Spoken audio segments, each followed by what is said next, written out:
Bhagavate Vasudevaya. Om Namo Bhagavate Vasudevaya. Om Namo Bhagavate Vasudevaya.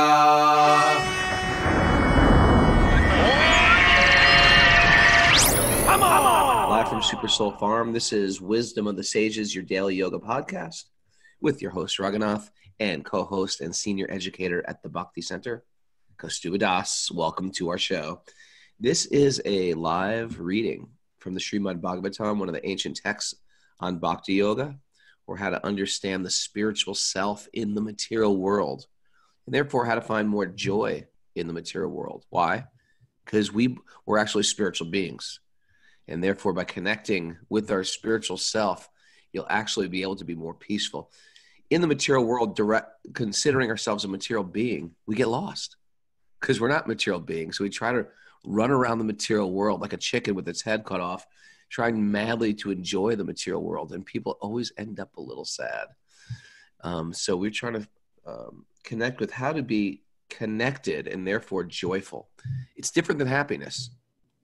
Me and Mara had a good talk yesterday. We had a whole second show after the show yesterday.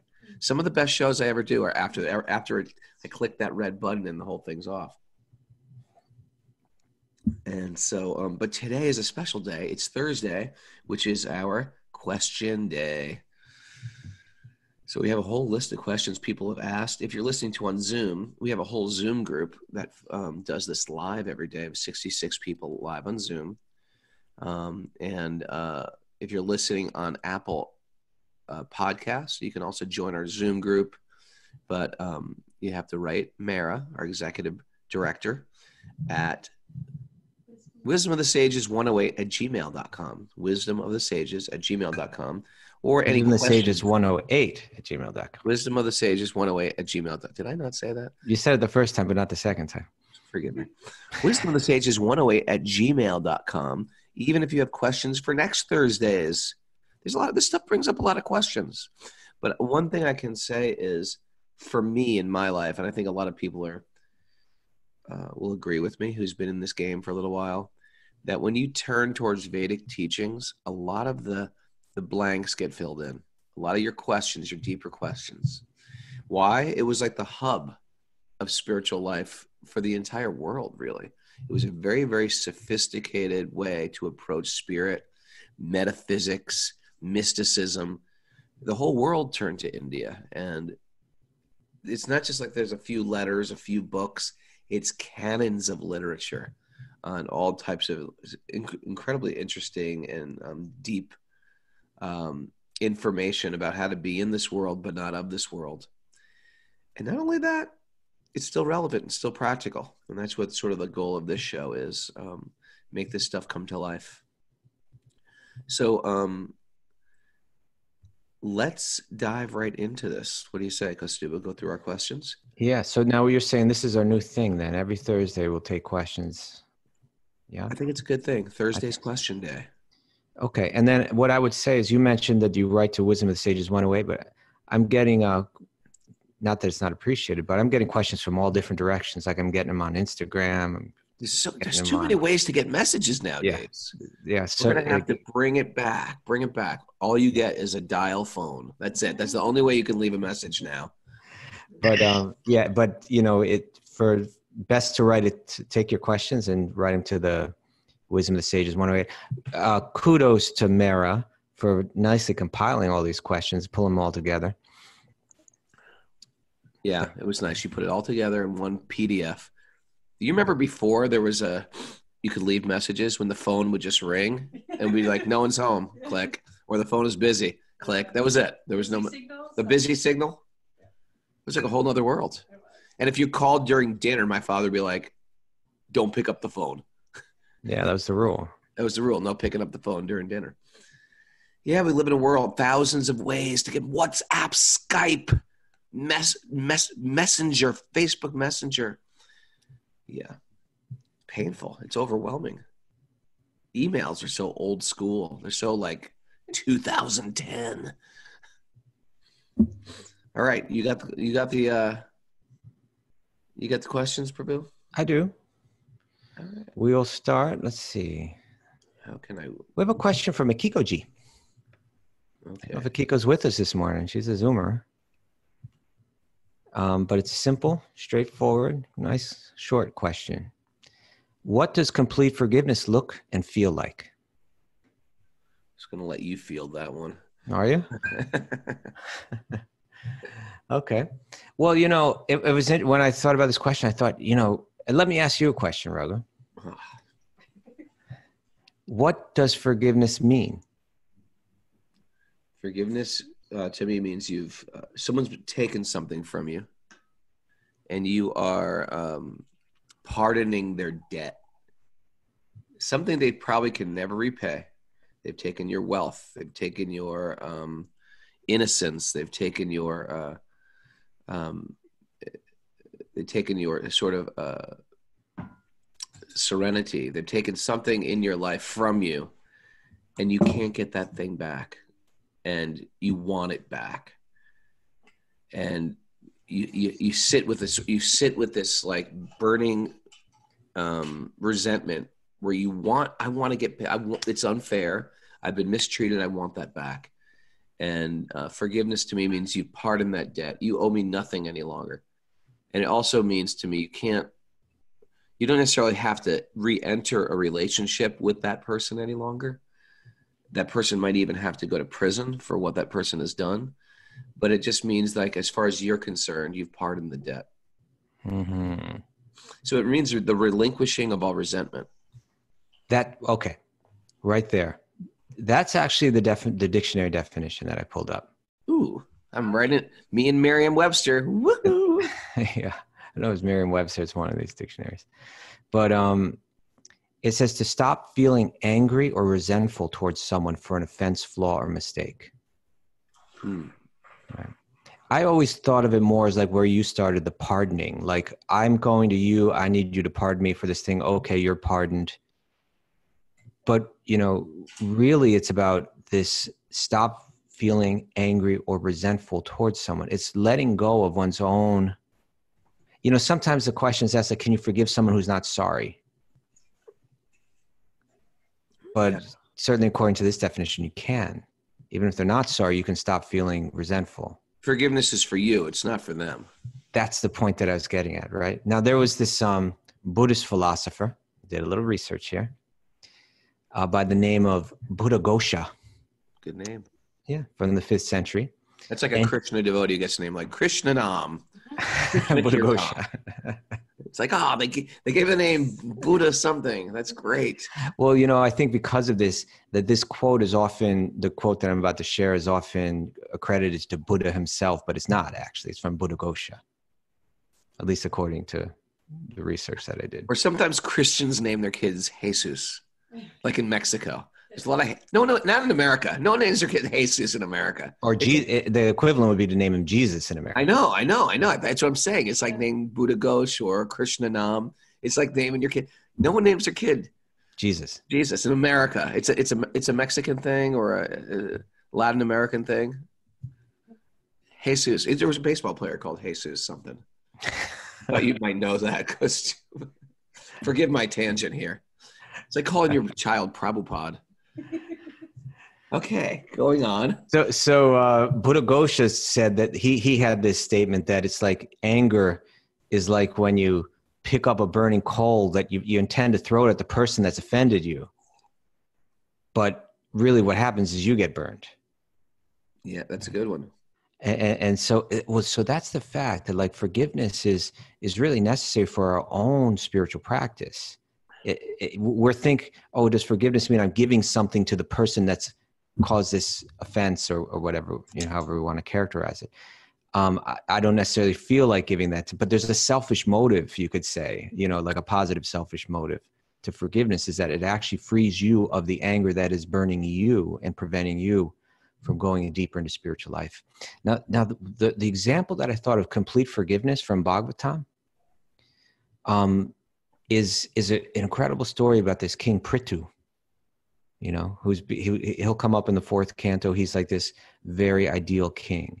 You know, he's got all the qualities of a great yogi, of a great saint. And there's this time where he's doing these, and you always like, whenever this word sacrifice is used, to give put a little asterisk next to it and share that, It's a ritual. It's a ritual that was done to kind of gain the blessings of the gods, or ultimately of God.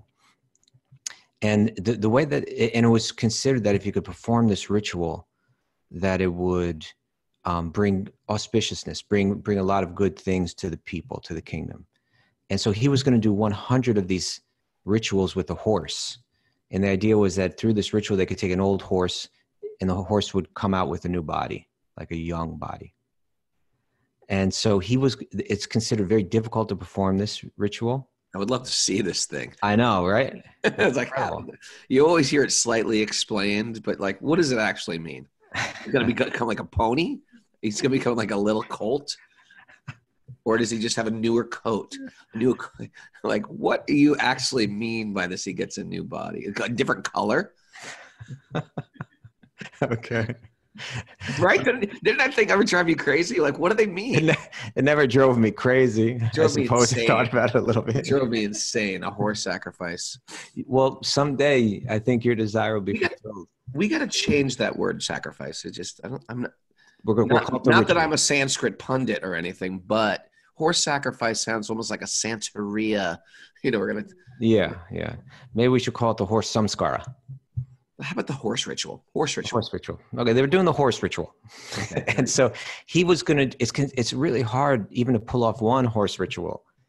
He was gonna do 100 horse rituals. All right, go on.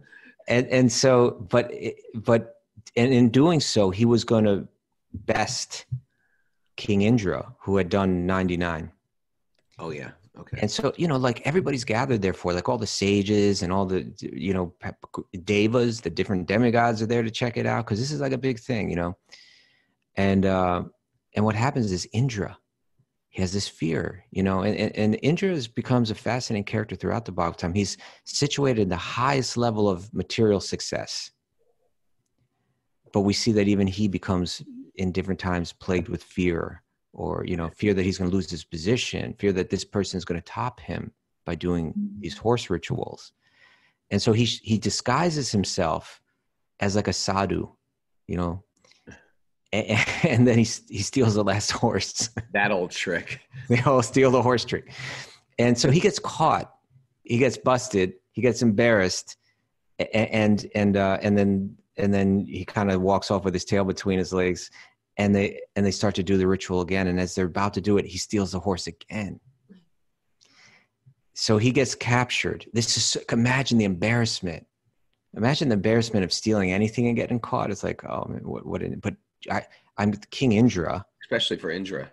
Especially when, hey, imagine getting caught stealing anything when you're in a disguise. That's even more embarrassing. And not only that, like, you're dressed as a priest, basically.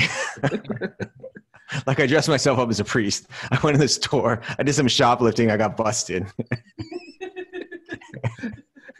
So it's said that, there's a lot that could be said about this, and we'll get there when we get to the fourth canto, about how him dressing this way brought in a kind of this phony holy person kind of thing that continues to today. He introduced it. But in any case, Indra, it was considered that he had every right to severely punish. That Prithu had the right to severely punish Indra. But both Brahma and Vishnu come and they speak to Prithu and they tell him to forgive, right? And then let's look at the level of forgiveness that Prithu had. Now imagine you're trying to do something nice. You're trying to do something good. It's not easy to do. You've lined everything up and you're doing it. And and it's for the good of all people. You're doing it with a selfish motive. And then right as you're about to complete what you're trying to do, some person, just out of envy, right? Just out of their own envy, they come and they try to ruin the good thing that you're doing. It would seem like, I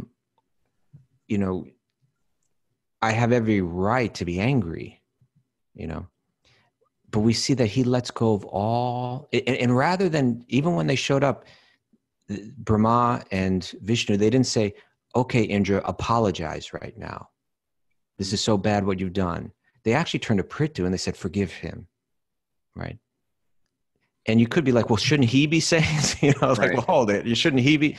But it says, so this is Vishnu speaking. My dear king, I'm very captivated by your elevated qualities and excellent behavior. And thus I am very favorably inclined toward you. You may therefore ask for me any benediction you like. One who does not possess elevated qualities and behavior cannot possibly achieve my favor simply by the performances of rituals and severe austerities or mystic yoga. All of these other systems, if you don't actually develop these qualities, they don't touch the heart of God. But I'm always remain equipoised in the heart of one who is equipoised in all circumstances, right? That's why this evenness of mind of the yogi is so important, because if we always have if we can maintain an even mind, we can maintain God in our heart, maintain God in our mind. So then it says, the great Saint Maitreya continued, my dear Vidura, in this way, Maharaj Prithu, the conqueror of the entire world, accepted the instructions of Lord Vishnu on his head. And then as King Indra was standing by, he became ashamed of his own activities and fell down before King Prithu to touch his feet. But Prithu immediately embraced him in great ecstasy and gave up all envy against him for having stolen the horse meant for the ritual. You know, I have a special place in my heart for Indra because he's always just like screwing up. He's always screwing up. He's trying to like pull himself back together, pulling himself up by his bootstraps. I appreciate him. I do too. Now here's a little bit from the commentary. And I want to read this and move on because we've got a lot of questions, but it's so nice. Prabhupada says in the commentary, there's so many cases in which a person becomes an offender to a Vaishnava and later becomes repentant.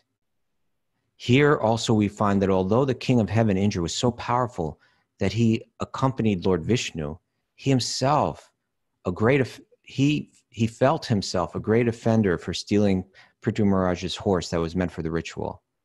An offender at the feet of a Vaishnava is never excused by Krishna or by Lord Vishnu. There are many instances illustrating this fact. Ambarish Maharaj was offended by Durvasa Muni, etc. Indra decided to fall down at the feet of Prithu, but the king was so magnanimous of Vaishnava that he did not want Indra to fall down at his feet. Instead, he immediately picked him up and embraced him, and they both forgot all past incidences. That's what complete forgiveness looks like. I'm just forgetting it. I'm letting it entirely go. Both King Indra and Maharaj Prithu were envious and angry with each other, but since both of them were Vaishnavas, or servants of the Lord, it was their duty to adjust the cause of their envy. Here, envy means like any kind of animosity. This is also a first-class example of cooperative behavior between Vaishnavas.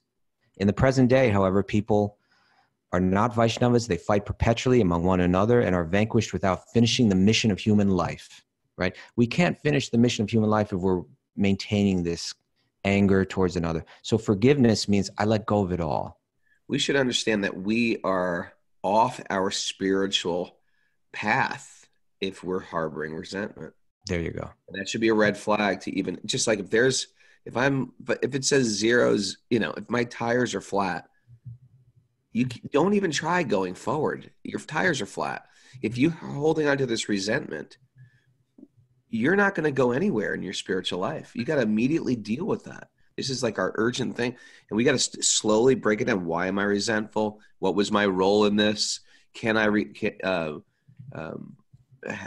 How can I relieve myself of this resentment? How deeply woven is this? Do I need to seek professional help to get rid of this resentment? Is it something I just have to get over? Can I get over this? Should I talk to a friend, a priest, a therapist? But yeah, there's no moving forward. And I hear people practicing bhakti for 10 years, 20 years, 30 years, talk about bitterness. And I think to myself, did they not get the memo? And that's why I think these ABCs are so important, like forgiveness, how important it is to get this through our head so we can just move forward. And why it's great that we have a whole brand new community of people that we can, like, from the very get-go, from the early stages, like really put this concept of being offensive towards other people and like forgiving people's offenses, that this can be sort of one of the original ABCs. Yeah, it's a top priority. Thank you. I really like how you spelled that out. So Kikoji, I hope that was helpful. And shall we move on to the next question? Good. Nice scriptural reference, Kostuba. I appreciate that too. Thank you. I got a bunch of them today. At least I'll try. That's why I like you. I like you too. Okay, next question comes from a person named Rob. And he says, as a householder, sometimes there's a need to make purchases. By what criteria should we go about that fact? I know the general suggestion would be to live simple, but what exactly does that mean? So I think that's the essence of the question. What exactly does it mean to live simply? Does simple have to mean cheap and inexpensive? That's not always the most practical use for your family. Junky stuff I buy. How do we make purchases that are so closely attached to your identity? How do you make purchases that are so closely attached to your identity, which should be seen as something to renounce? Like the car you drive or the watch you wear, they say something about you. A watch is essentially a life partner, and the quality of it suggests your status, yet also makes it perform better as the tool that it is. This thought plagues me. Can I jump in for a second? Please do. It's very telling because my wife bought me a very nice watch for our 15th anniversary. Okay. And I'm one of these guys that I couldn't give a crap about a watch. Never had a good watch, always lost watches, broke watches. And even today, so when I got it, I remember it was during the show, I got it. And I thought, oh, this is awkward. People are going to think I'm materialistic too. And I was just like, first of all, I'm not attached. I think it's that attachment to that thing that makes you feel like I am this thing. That's the problem with attachment to stuff. There's great kings like Maharaj Yudhisthira who actually had a lot of stuff, but they used their stuff in a spiritual way. And it's not their stuff itself that takes them down. It's their attachment to that stuff. Personally, as far as like good quality things, I think it's smart to get good quality things so they don't, not just a bunch of, even with my toys, my kids' toys, my toys. That's why you buy them, huh? My children's toys, they're not my toys. But we used to, when they're children, we get all wooden toys or all, all those Waldorf toys. And try to get things that aren't cheap and junky that are going to break in a few days. Truthfully, with clothing, I don't think of clothing. My wife likes nice quality, things made of natural materials and things like that. But truthfully, I think it's that idea of being attached to those things. So now I just wear the watch. I don't give a crap about because it has sentimental reason. But I'm not. I mean, I remember when I got it, someone goes up to me, "Oh man, cool watch," and I was like, "Back off! I know nothing about watches, and I couldn't care less about it." Don't back off. Don't hey, that's a nice watch you got, Rogo. Back off. Here, you want it? Okay, thank you for that, Rogo. I had a couple thoughts on this question. Okay. It seems like essentially the question is, to what degree should renunciation be part of our practice of yoga or practice of bhakti? And, renunciation is not identical with bhakti. Right? It's not like they're the same thing. Renunciation is meant to serve bhakti. But renunciation is not the goal of bhakti. Yeah. The bhakti is the goal of practicing some renunciation. But how renunciation is applied, it's almost like, it's one of those things. It's like renunciation is like this, considered like some kind of healthy ingredient, like some kind of medicine in a sense. And it can be applied differently to different people, right? So it's not one size fits all how you apply renunciation in your life. Living in a tiny home doesn't necessarily make you a spiritual being. It just could mean you have a tiny home, right? Yeah. And even there's a warning that renunciation could become it can actually serve that one develop pride or a hardness of heart. Check out my tiny home, yo. Or also like, I've got this tiny home and none of those other people do. And you begin to feel resentment towards others through it, or superiority, whatever. But we can see like within the yoga tradition, even like you might apply renunciation differently at different times of your life. Like we see these kings in the Bhagavatam, they lived with great opulence. They weren't displaying renunciation, at least not that external renunciation towards things in their kingly life where they embraced a certain temporary dharma. I'm the king, and when I'm the king, I have to dress a certain way and present myself a certain way and so on. I'm playing this role, but they were always eager for that day when they would let it all go. And then they live a very renounced life at the end of life. So they applied renunciation differently at different times of their life. And we all have different roles that we play. Some people, if you work on Wall Street, you got to dress a certain way. You can't just walk in there, in simple clothes. You got to, you got to wear a nice suit. You got to wear nice shoes. You got to, everything's, just to fit in that world and play that role. You have to kind of, you have to, you can't fully embrace renunciation, obviously. But you can play that role externally and internally develop a sense of renunciation. Sure. Prabhupada once used this example of, he said it's like a wife that's got a paramour lover, Wife that's got a lover. Yeah. And so like it says that wife, externally, she's being even a better wife than before, because she doesn't want any suspicion. So she's like taking care of things, really well. But internally, she's always thinking of her lover. And so we can move through this world. You could be on Wall Street wearing a nice suit and a fancy watch because that's the role that you're playing.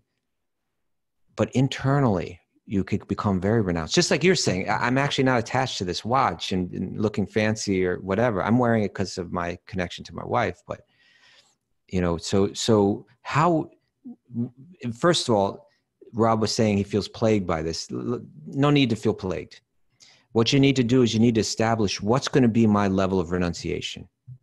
And then I'm going to practice that. Right. And I'm going to stick to that. And then, I'm going to, with some guidance from people that I respect and who are knowledgeable in this path, I'm going to figure out how I should be practicing. And then I may adjust that at a later point in my life and even go towards more simplicity and more simplicity and more simplicity. But you'll know if you're attached to it, because if you lose that stuff, you'll suffer tremendously, because that was part of your identity. It was part of your false identity. Yeah. So sometimes we might have a lot of stuff, and then due to some spiritual influence, we're like, I don't need that. I don't need that. I don't need that. And then if you don't voluntarily develop that internal attachment, like Kaustubha's saying, what happens is divine energy starts to take those things away from you. And then you realize, oh, I was so attached to my looks, to my body, to my strength, to my charm, to my knowledge, to my home, to my family, etc. It's gonna happen. It's happening every moment. That is the lopping, the pruning the material world does to us. And it's not to make us bitter. It's to make us realize that our only shelter is Bhagavan.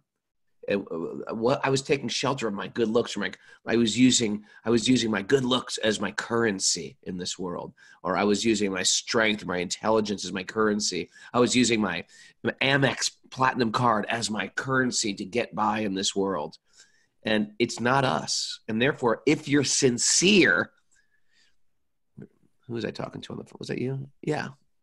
Oh no, I was talking anyway. I have spiritual conversations all day with people. If Krishna likes you, he gives you whatever you want. Was that you, Mara? If Krishna likes you, he gives you whatever you want. And if he loves you, he takes it all away. Because when you lose everything, that's when you realize, this is all, Krishna. This is my real relationship. I had one other thought about this question too. And I appreciate the sincerity. It's like, I really want to do things right, Yeah. But being plagued over the little details. Yeah, I thought of, it's actually, I heard this thing from Stephen Covey, who wrote that book about the 7 habits of highly effective people. Great book. Yeah, he's got a lot of, just practical wisdom. Practical wisdom. And one thing he says there, one of those, I believe I might be wrong. I might be exposing myself. It's been a long time since I looked at it, but I believe one of the 7 habits was first things first. Yep. And what that means is, let's figure out he gives the example of, like, if you have a bunch of stones and you have to put them in like a vase or something like that, then if you put in all the little ones first, then the big ones never quite fit in. Right. But if you put the big ones in first, the little ones kind of fill in the cracks in between. So you take care of the major things first, and then the little details will work their way in, but it's the important things that you have to take care of first. So if I want to live a spiritual life, if I want to be a good, a well-practicing bhakti yogi, let's not obsess over every little decision we make when we go to the grocery store. Should I buy the name brand, garbage bags, or the generic brand, and what would a yogi do? And I'm getting all, let's look at the most important things. Do I rise early and engage my mind, in sadhana? Do I not criticize people, like you're saying, and control my tongue and control my senses? Do I find space for chanting the holy name and reading these sacred texts in my life? Do I, get those major things? The main thing is to make the main thing the main thing. That's right. The main thing is to make the main thing the main thing. Yeah. The main thing is to make the main thing the main thing. And so then when you got those main things down, all the other things will fit into place. You're not going to buy something frivolous because you're already focused on the main thing. Or even if you're a little weak in that area, because you're doing the main things right, then you'll naturally learn how to smoothly let go of whatever needs to be let go of. And there'll be a louder voice in your head, like, Yeah. This is silly. What am I doing? Yeah. There you go. So I think that's the thing. The main thing is make the main thing the main thing. And don't plague yourself. You'll get there. Yeah. Great question. All right. Okay. Ready for the next question? Yeah. It's interesting. This path that most of us are on here, this griha, we have a griha, we have homes, we have family, we have children doing activities in the world. We have a spouse that may be on our path or near our path or far away from our path. It is a real juggling act compared to the path of renunciation. When you and I were monks, there was nothing to worry about. We had 2 robes, we had our service. Yeah. And we knew what not to do and what to do. So this path I find is like very difficult. I always say feasting is easy. I can feast, and fasting is easy because when you fast, you're like, nope, can't eat that, can't eat that, can't eat that. But to eat a little is difficult. So we this path of the grihasta, or those who live in homes with families, it's a much difficult path because you have to eat a little, so to speak. You have to be in this world, but not let the material world suck you down the drain. Okay. Don't get sucked down the drain. Material drain. Good. Now we have a question from Jason. That's a good question. Dear Raghu, do you feel like Dear Abby right now? Yeah, right. And Landers. And Alex, remember that show, Dear Alex and Andy? No? I don't remember that one. You have to be 54 to get that one. I am. You are. I don't remember it. You have to be raised on television. I was. And we watch different channels. Of the 3 channels, we watch different ones. Right. Okay, suppose someone, myself, for instance, becomes very ill. This would be considered negative karma, correct? That would be correct, Yes. generally. In general, yes. Yep. But consider that the result of this illness ultimately pushes me more towards Krishna conscious activities. Could the illness then retrospectively be considered good karma? Likewise, suppose my bouncing back from illness also results in me becoming more self-centered and bewildered. Could the positive material result of my wellness be considered bad karma? The plane analogy makes a lot of sense to me. We've spoken about the plane analogy in previous episodes. Airplane. But I'm not sure what to make of all this because it seems like our karma can be viewed subjectively. Good question. Great question. You like to start, Raghu? I think it's sort of a simple question. In Bhakti, we're not really interested in good karma or bad karma. We are interested in Bhakti because exactly what you said, your good karma. There's a lot of people with great karma who are oblivious to the pain of other people's suffering. And they take their good karma and they manipulate people. They manipulate circumstances. They do horrible things with their good fortune. So what good is your good karma? It's just going to cause more pain for yourself and other people in the future. So it's not what you got in this world. It's what you do with what you got. It's the same old wisdom of the sages hashtag. It's not what you got. It's what you do with what you got. So, and you could also do great things with good karma, and you could also do miserable things. So we're not interested in doing something good to get a good result. We're interested in actually getting connected. And that's my statement. Thank you very much. Thank you, Raghu. Yeah. Good karma, good and bad karma have to do with how we enjoy this material world. And the yogi is not interested in good or bad karma because their goal isn't to enjoy the world or to avoid the suffering of the world. So good karma means something good for enjoyment came my way. It doesn't mean something good for my spiritual life came my way. It means something good for my material enjoyment came my way. Bad karma doesn't mean that it's bad for my spiritual life. It just means it's bad for my material enjoyment. Now, the bhakti yogis aren't interested in good or bad karma. We're not cultivating either, right? We're trying to go beyond that.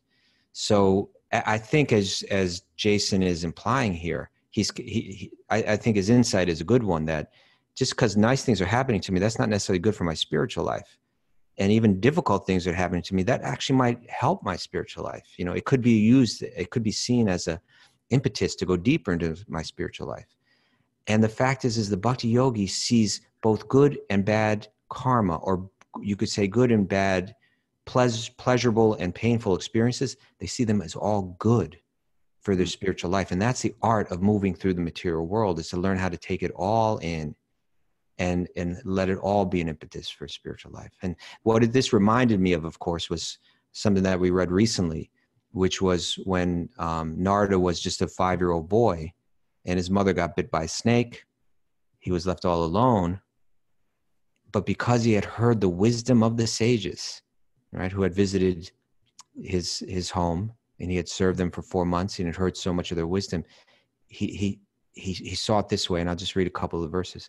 He said, "Once upon a time, my poor mother, when going out one night to milk a cow, was bitten on the leg by a serpent influenced by supreme time. I took this," so that you could say that sounds like real bad karma. He says, "I took this as the special mercy of the Lord, who always desires benediction for his devotees. And so thinking, I started for the north." And Srila Prabhupada gives a very short but nice commentary. He says, "Confidential devotees of the Lord see in every step a benedictory direction of the Lord."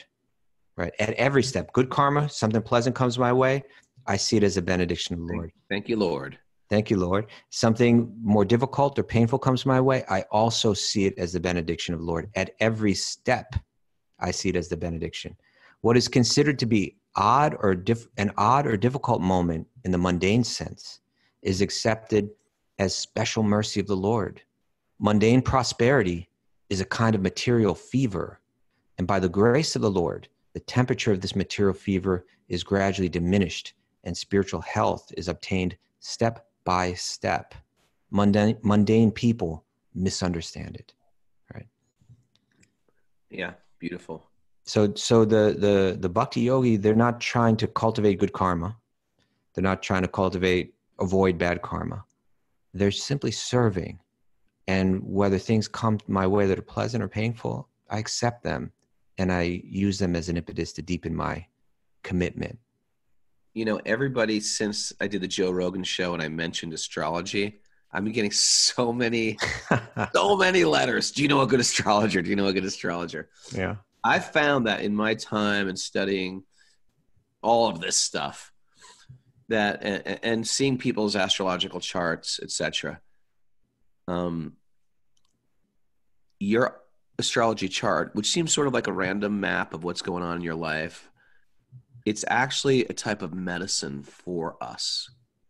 Like divinity, which is above Krishna or God or your higher power, is above your chart, is above the demigods, is above the gunas, and uses your astrology or uses your karma as a medicine for exactly what you need to get out of the material world. On this plane, and on this plane of existence, it's like, I'm having a great day. I'm in my Rahu period, my Saturn period, or I'm going through my Venus period. Oh no, there's a malefic planet right here. How can I counteract that malefic planet? It's almost like we're steering through an obstacle course. But above all of this, all these obstacles and blessings that we get are the medicine. Instead of trying to avoid it, we're trying to like take it in and grow from all of it.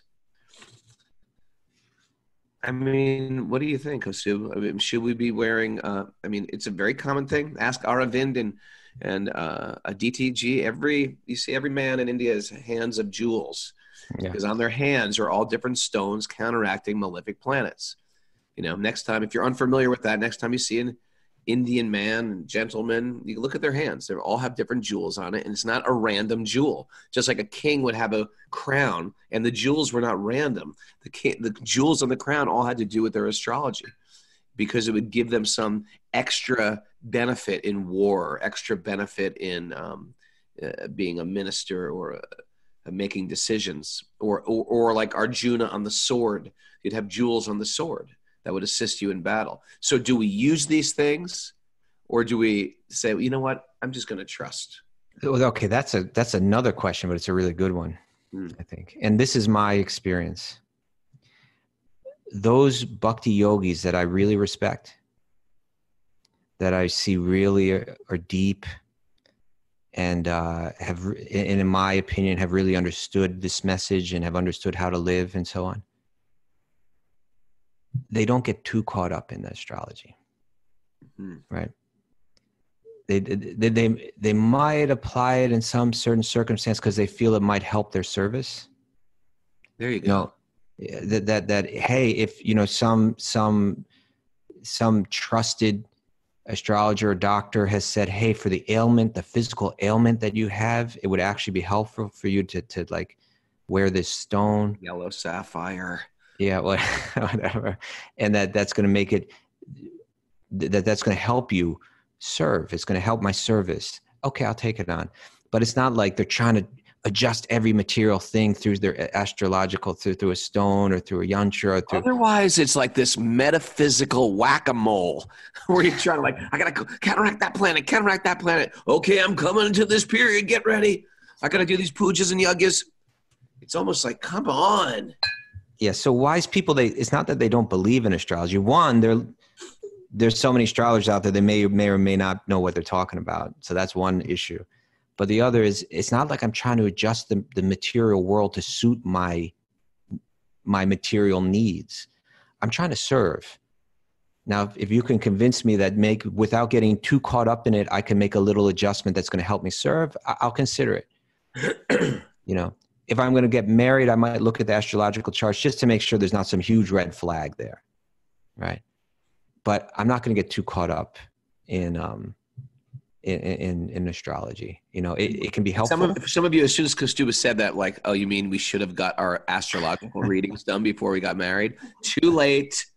Don't get them. Never get your compatibility charts done after. Don't even get it done after you kiss the person. Once you've kissed the person, you're attached to them. You got to get that done way pre-kiss. Huh? Astrological chart should be done pre-kissing. Pre-kissing. Okay. It's really true. You get them done before you even speak to the person, practically.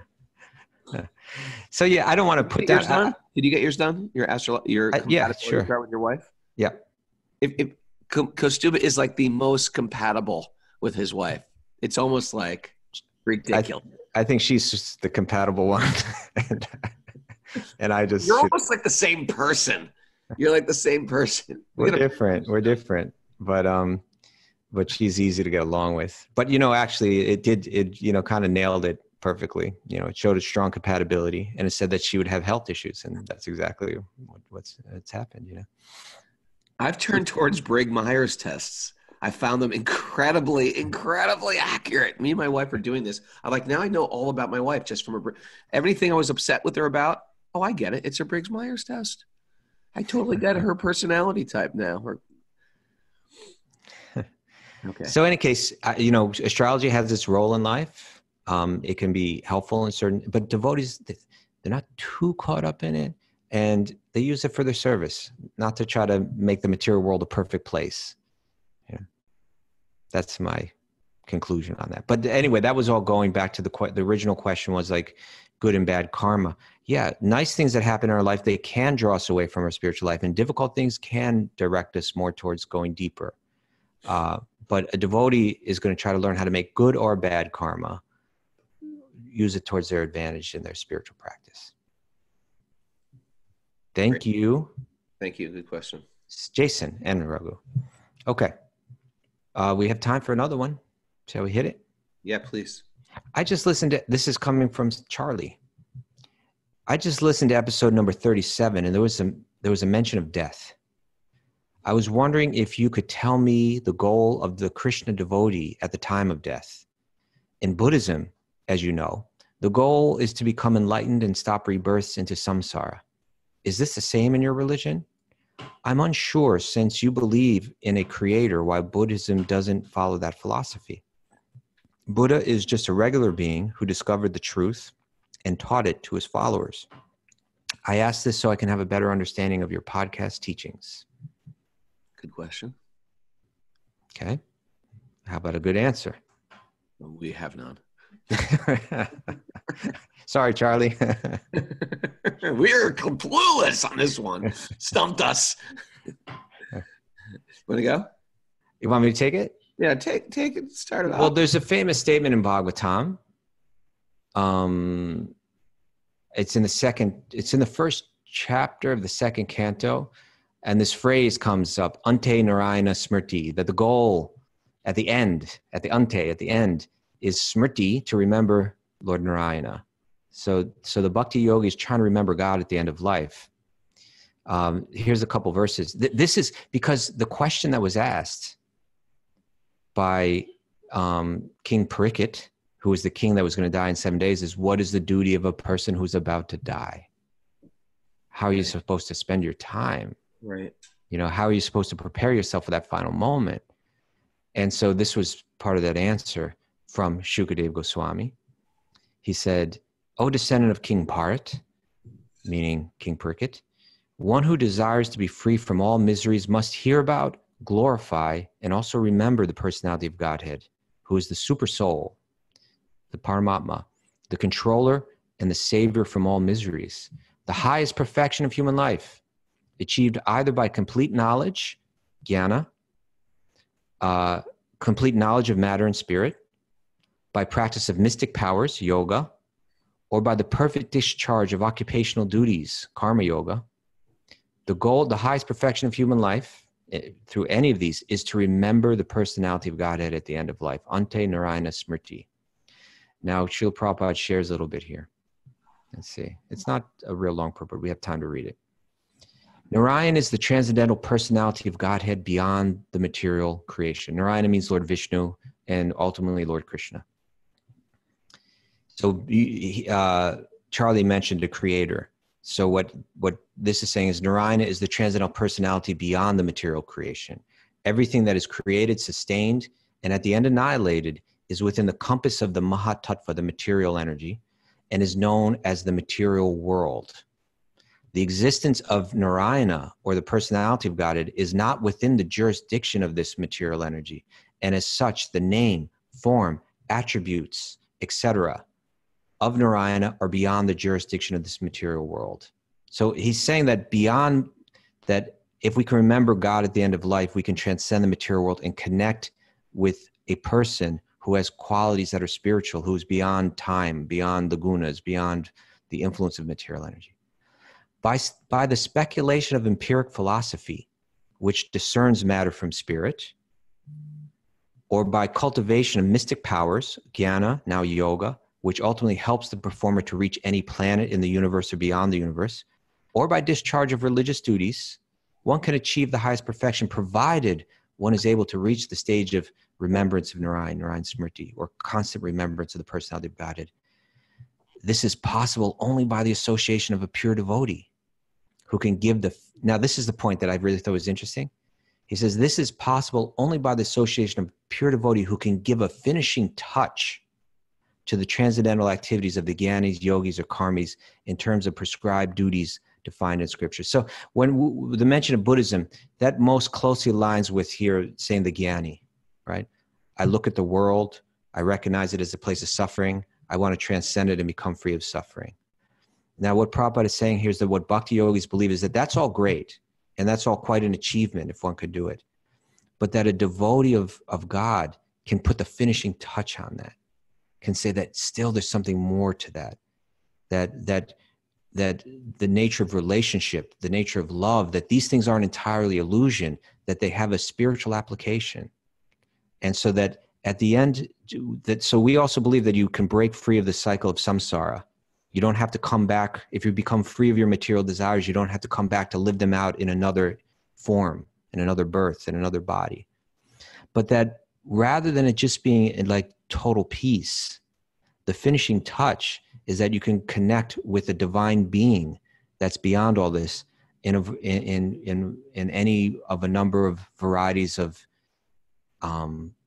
beautiful relationships, beautiful loving relationships, that's actually the final goal. Is that all right, Raghu? You want to add something to that?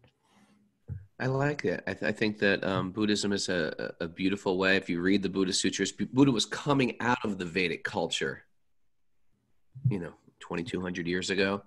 So you'll hear these words like dharma and right living, which are, Vedic phrases. So it's a transparency that sort of fits over it. They're just missing the higher power.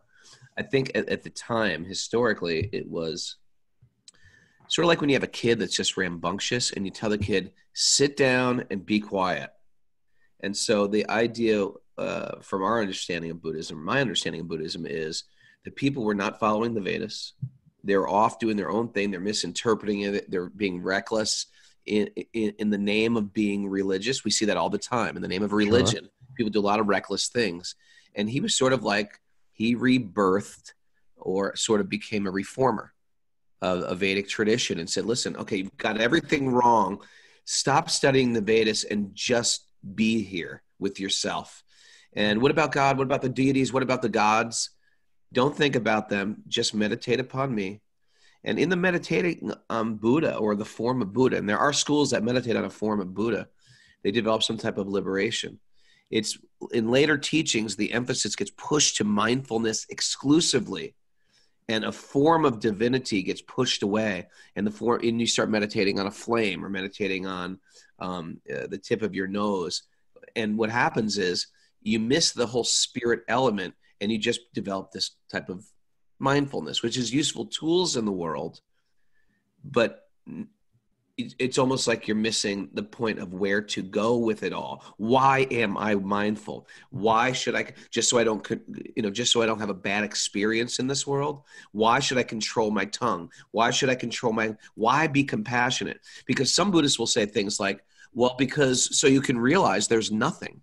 Ever hear people say that? There's nothing. Like, yeah. What's the goal of this? Nothing.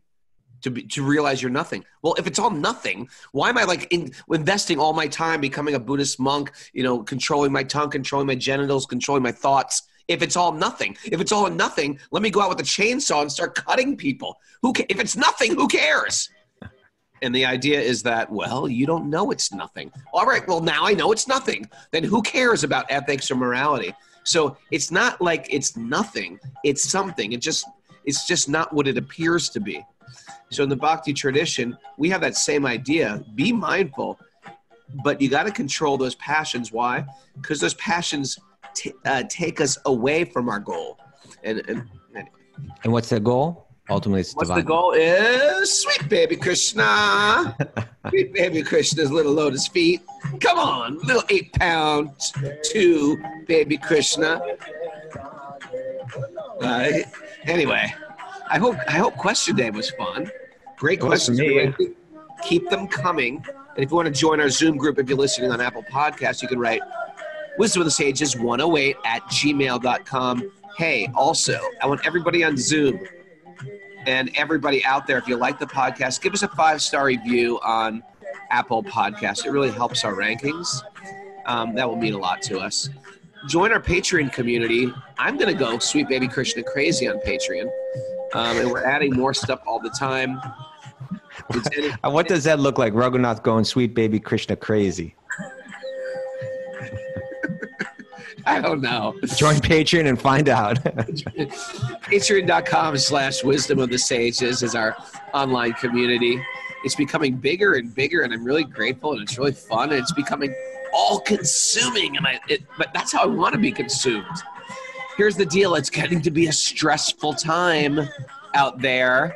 I have 2 ways to go about this. I can worry about everything out there, which is temporary and doomed to crumble, and I can't control a thing. Or I can just stay focused and connected. What do you say? Let's stay focused and connected. Stay focused. Thanks for everybody for joining us. And everybody on Zoom who joined us late. Let's start those hands clapping. Come on. You want a good day, you're going to have to dance for it. You can move your hands in the air. You need some exercise. You need to get, come on, Paramananda. You're on camera here.